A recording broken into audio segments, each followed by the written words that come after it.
During my field experience activity observation, I observed Mrs. Bond's 5th grade math class. Her lesson focus was evident from the moment I stepped into her classroom. She had the objective posted on the dry erase board, and the student objective was that the student would be able to use various models to solve and represent division of whole numbers by unit fractions and unit fractions by whole numbers.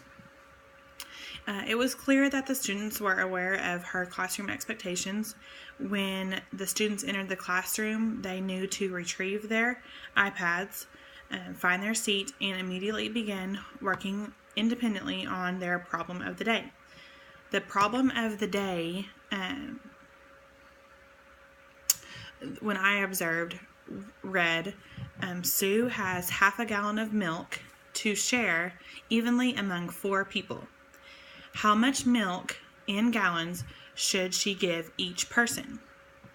And this is what the students worked on as she was getting prepared for class to start. Mrs. Bond monitored student learning and reinforced the learning objective when an individual needed attention or additional support or redirection. Students use the keep, change, flip method in solving their problems and referred to this frequently throughout the observation. After talking through and asking higher level questions, the students were not only to find a solution to the problem, but provide a model representation. And through this, they learned that there were multiple ways to model this problem. The class then worked through an additional practice question, very similar to the one of the problem of the day, before breaking up into their learning stations. The practice problem read, a utility company is planning to install wind turbines on 4 square miles of land. Each turbine requires 1/6 square mile of land. So how many turbines can be installed? And through this question, she was able to not only work in math but vocabulary and draw schema, being in West Texas and knowing what a wind turbine is, and just relating cross-curricular activities and objectives through this one problem. Again, the students use the keep, change, flip method to solve through questioning and working together. They each had the problem solved on their iPad, and again, this time recognizing that there was more than one way to represent this model. So there was focus on the objective before breaking off into their learning stations.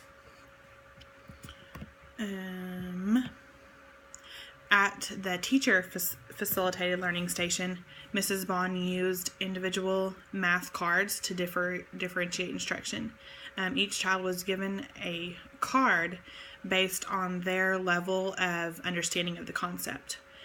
When she recognized that maybe a student needed a little bit more help and guidance, or just even easier vocabulary to read, she would give them a card that fit their specific needs.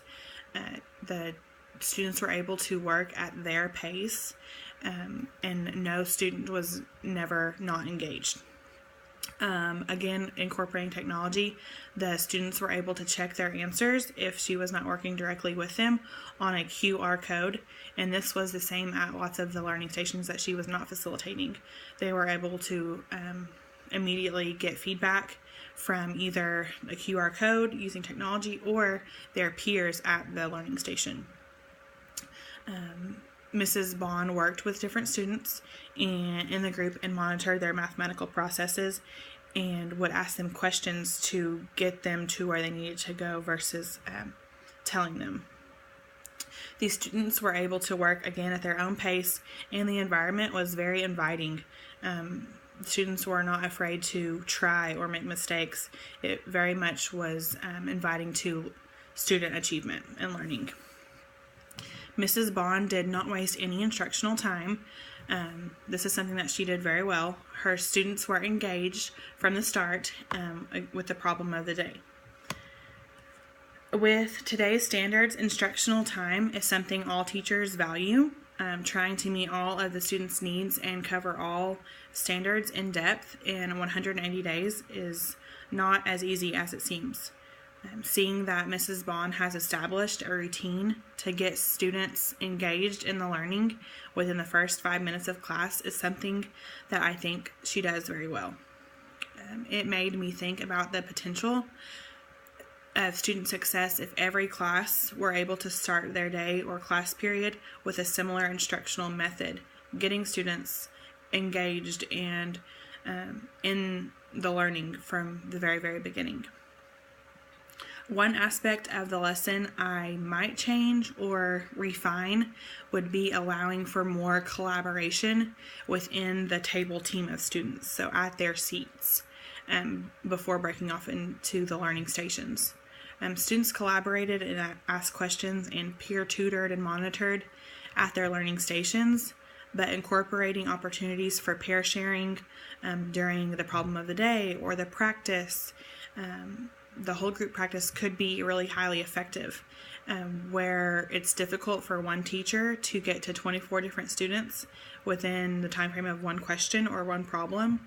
Having the students teamed intentionally and placing them intentionally and allowing for collaboration could be an effective learning tool. Sometimes students have another way of explaining teaching or showing their peers that can help connect the dots when maybe something's just not there yet. I was surprised to see how technology was fluidly used to support student learning in the classroom. In one lesson, students used their iPads, an Apple TV, and AirPlayed their own work. They used QR codes and multiple learning apps to further their comprehension and understanding of the objective. I was surprised to make connections during this observation between the use of technology in a 5th grade classroom, specifically a 5th grade math classroom, to how it could be used in the primary elementary grades. The same type of technological supported learning can be modified and effectively used to fit student learning K through 5. This experience, I hope, will transform my practice as a school administrator by simply helping me to understand the importance of being in and a part of a classroom. Ideally, I would like to be an educational leader who is an active member of the learning, going into a classroom and helping to facilitate a learning station, but to be a hands-on learner and show that no matter who you are or what your responsibility is or how old you are, that learning is something that is important to all of us. I want teachers and students to know I care, but I also want them to know and see that I'm a valuable resource when it comes to knowledge of curriculum, and being in the classrooms and seeing and being a part of it will also help me to further my understanding of curriculum and knowledge.